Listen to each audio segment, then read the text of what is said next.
Good afternoon, everybody. Leaving on from where we last off, which was yesterday for me. Got the gearbox off, and I said we had some issues with the engine, so we was going to buy a second-hand one, but turns out that guy, it's a good job I was being a bit iffy because I was like, I'm not buying it without the compression test results. Anyway, he said to me yesterday, he was like, I've took the engine apart, and there's a piss load of water in cylinder 4, and there's the oil's creamy. So I was like, thank God I had to ask for a compression test for buying it. But so we were going to come down to Rusty.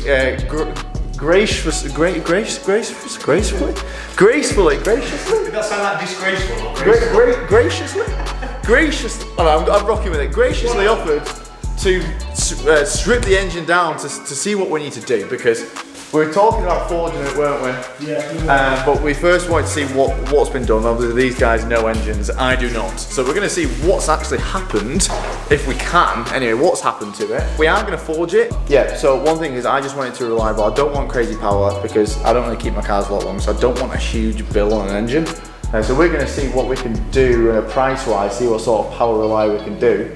But first of all, we're just going to take it apart and see what's happened. Right? First step, see what's gone off. Inspect the damage, see what process we need to go through, see where we can go with that. And then see what sort of horsepower we want to be going. But I just want it reliable. I mean, these engines aren't like made for big power anyway. So what we're gonna strip it, what we're gonna be looking for? Anything, detonation, damage, bent rods, snap ring bands, anything like that. We're gonna be going through everything. So I'm gonna be learning a lot today, so I'm excited. So to me, it looks like something's gone through like a spark plug. There's a few factors, but again, the only way we're going to know is actually delving a bit deeper and having a look, see what's occurring. So the main issue is that we need to see if that block is rehonable. Yeah. I mean, the thing is, even if it's not rehonable, you can rebore. Yeah. So stock size pistons on these, I believe, are 83mm. So you can actually go 84mm or 83.5. So you can actually rebore bigger. Now the only difference in that is obviously machine work. Price of the pistons is the exact same. Yeah. You will increase the capacity of the engine slightly, just because obviously there's a bigger piston sat in there, but it's not going to be enough that it's going to cause any problems or give you any extra power or anything like that.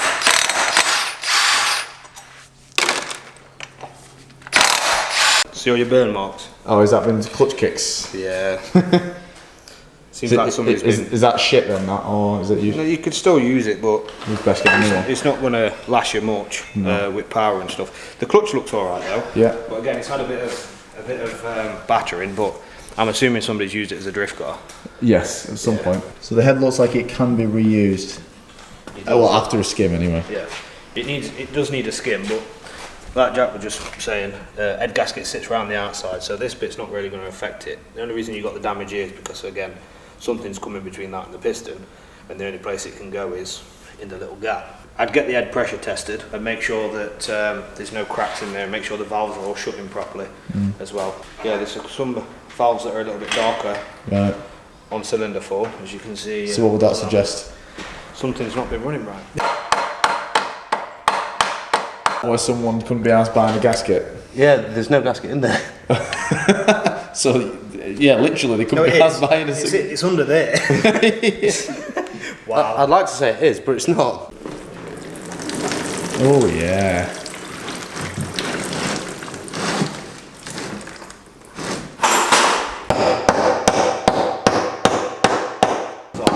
Well, it could be over there she goes. Oh. I've got a feeling I'm going to have to take the brackets out. Yeah. Oh, it looks a bit dirty. Oh. Oh. Oh, no. I don't know what I'm looking at now. What am I looking there? Is that good? What am I looking at? That. What, all the sludge? Or at least it's not metal. It is a bit of metal. Oh. So this is an engine, everyone. A real life engine. I mean, it could be worse though, right? I mean, yeah, it could be worse. It could be a lot worse. You haven't got no holes in the blocks. So yeah. That's a bonus. So this is where we see the bearings, right? Yeah. That's a rod bearing, right? That's swapped up on all the M3s and S65s. So the piston's going to drop out now, is it? Yeah. Oh, fun times. Oh, Let's give them birth. There it is. So baby piston. It's a man, a boy. Is this cylinder 1 or 4? That's one. So the fun's going to happen on this one. Yeah, that's the next Making one. your way. So as a piston looks like, is that what should a piston look like? Yeah, this one looks alright. Yeah. It actually does look alright, Yeah. doesn't it? Yeah, it does actually look fairly decent. Right, so this is the piston which is knackered, or the one that's had the issues, the one that's caused all the grief. And it don't want to move. It's causing more grief. Yeah. So what we're going to be looking for on this one, like, what would you expect to see other than what we've not seen already? Well, if it is bad, Yeah. we're looking for like cracked ringlands, bent Yeah. rods, things like that. That's why you have to remove it in the first place, because you won't see it in the block. No. You're nervous? Not really. No. Should I be? I was more nervous when I got told it was just a head gasket. But the top ring's actually stuck. If you look here, so you see Yeah. how these ones here are loose, you can spin them. Yeah. This one here, so it's solid. It's Yeah. bonded itself in there. You look here, see these marks? That's where it's been rubbing Against on the side. cylinder. Yeah, on the side of the cylinder wall. It's like it's that little that can cause such a big issue, isn't it? Yeah. It's so weird how So precise everything is. Yeah, right there. And guess what? Yeah. That's what it is. That's where the damage is. Damage. Just there. Yeah. See a black line. Yeah. Same old thing. Fuck. Ideally, what you want to see in a block like that is a half block. So it'll go like that, but it'll go all the way around. Oh right, I've So seen you that when can people. So you're saying cylinder number 2 is actually worse? Yes. So whereabouts? Around this That side. side. Oh shit, yeah. It's like it's melted away some of the ball. Oh yeah. Do you feel that? Yeah. That feels deeper than that. To me. The bit that goes across. Yeah. Oh shit, yeah. Yeah. You can see it. Oh god, yeah. But you never know. Yeah. We'll get it out and see. See Oh there? shit, that's cylinder 1 as well. Yeah. So they're all. Yeah. So that could be something to do with the crank. Right. So you could have the crank would be imbalanced. So that means it needs balancing and. Yeah. I mean, we do that anyway. Yeah, So we yeah. get that sorted and make sure it's spinning as it should. Jesus, so it's a good job we're doing this then, really. It is. So it's a shit engine, basically. It is, but it's not going to be. Right, I'm going to take the last 2 pistons out. Sorry, I'll rephrase that. I'm going to try and say easy. The other ones were lighter than these, I promise. Okay. Woo! Tight that one. That was. I might as well do this one, man. Yeah. Get all in that Efficiency. That feels horrible. That literally feels. Wait that was till nice. you tighten them up. Oh god, yeah. We're keeping hold of these, yeah. Efficiency, look. Look at that. I know. I'm not scared, I'm mate. waiting for a piston just to go. Are we still keeping hold of these? Yeah. You should be able to pull the cap off. There we go. There we go. Easy as that. There we go. And that's a piston, everyone. Now you've And that's how you rebuild an engine. So this is actually the first time I've held a piston. Do you see any damage? Yeah. Yeah, that's definitely a piston. Yeah? That's the piston, yeah. Any damage? Yeah, there is. Because we know there is. Yeah, there's a bit of like score in there. There we go. Yeah. There we go. There's more there, Yeah. The rings look alright though. yeah. I Yeah. haven't found a cracked ringland yet, so that's No. good. Yeah, the cam ones are all numbered and labelled as well, which is quite cool. It's like I1, I2. Intake 1, intake 2, just in case you didn't know. There she is. Straight away, checking for damage. I know. That's what I like. Seems to me like there's going to be an issue with the crank, Yeah. not balanced properly. Yeah, because they're all scored. Surprisingly enough, guys, there's something else wrong with the engine. I know, I can't believe it either. Yeah, it's not a design. It's not design. That is a bit of metal missing off the crank pulley. Timing. Crank. Yeah, it's crank pulley. So the engine's starting to look a lot smaller. We just got it on the floor so we can pull the crank out, cover it, and we're coming to the end of it now, are we? This pretty much. Yeah. So this crank's coming out. And it's that easy to do It's it. that easy. Yeah. If I weren't here, you could have easily got about half an hour, 45 minutes, I reckon. Right? Probably less than that. Yeah. The hardest thing is getting a engine out, isn't it? Really? Yeah, it is. Jesus. Once you know where everything goes and that though, it's Yeah. pretty straightforward. Yeah. Obviously, you've got to take your time building them, but Yeah. so here we've got the bearings for the crank. Right.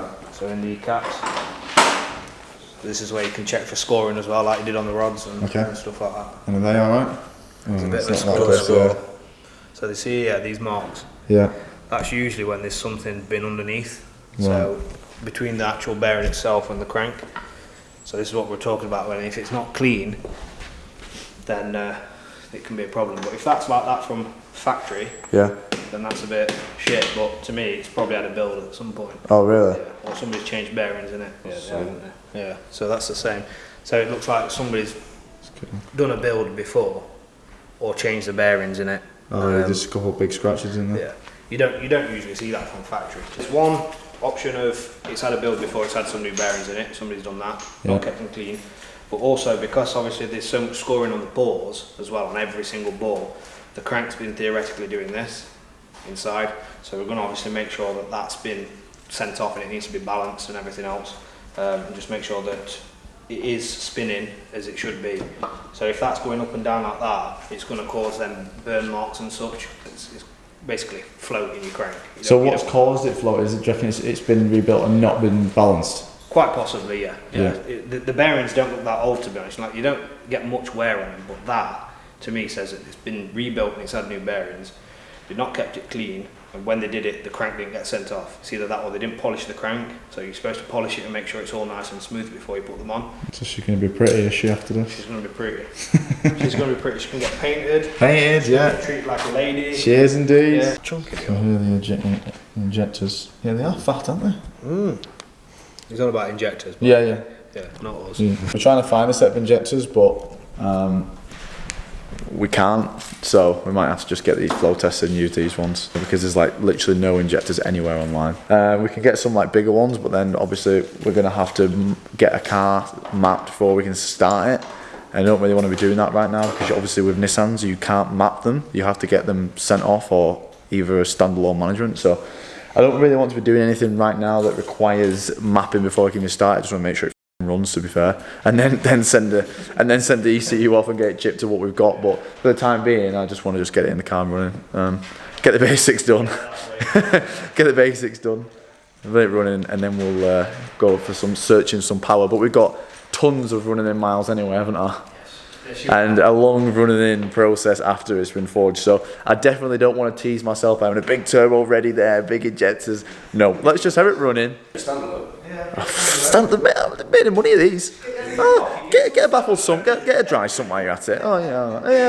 Put 2J in it. Why don't we just do that? Yeah, can't wait. Drift day straight away. Right, so this is it for today. Really, we're not stuck. We've realised what we need. We need to wait to see what I can get from my guy, and then we need to basically make a decision on what pistons we're going. But to go to the machine shop, we need. Ideally, you need the pistons, so when they rebore it, they know what specs they're reboring it to. Otherwise, if you don't have the pistons, you just got to. So we need to choose what kit we're going for first. But for that, we need to see if we can get ahead, etc. Yes. So we need to see what we can get. There's a few bits that we're missing. We've got like 5 or 6 bits that we need. Luckily enough, a man like Neville's has got most of them, but we're just waiting for him to reply, and he's going to get some pictures tomorrow. So we're going to be probably after the weekend to make a decision. Yeah. I'd say so. And then you're saying it could potentially be quite a quick turnaround considering on the delivery for stuff. It could be, yeah. It could be really quick. It just like we said, as soon as we make these decisions of what's needed, what we do with them kits, we can pretty much do it really, really quick. And crack on. Yeah, crack on with it. I'm excited. We've chose the colours as well. We've chose the colours the engine's going to go. It's going to look very pretty. Very excited. I just want it to f***ing work. Honestly. And I'm just so worried about all the wiring that I've got to do with the backhoe. But thank you so much to these guys. Anytime, honestly. It's I've had fun. I've learned a lot today. And we're going to be coming back, so you're going to be featuring a few more videos. Yes. And I'm going to come back and film. They're going to film as well for some stuff that when I'm not here. I'm actually going to come back and I'm going to pretend to do stuff. No pretending. You're going to do it. He's going to do it. I'm just going to, what top, 150 foot-pounds? Okay, thanks, there you go. You do the next thing. I'm going to go home because I've got to drive about 3 hours and I'm hoping I can find some f***ing diesel. But again, thank you very much, guys. We'll see them very shortly. I'm very excited to have a running car, so to say. Pretty running. Well, you ain't seen it.